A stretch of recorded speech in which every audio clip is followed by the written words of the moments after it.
Hey everyone, this is Keegan from National Powersports.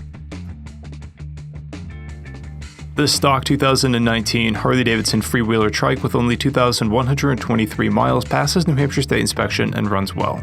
It comes well equipped from Harley with ABS, traction control, a security system with proximity fob, and reverse.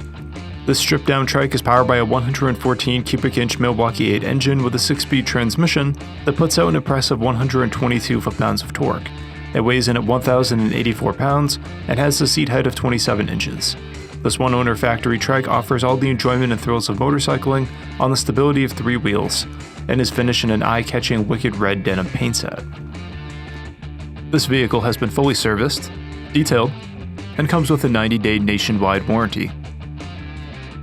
We have also purchased the CycleCheck's Vehicle History Report. You can view this report by clicking the link on the right side of the video.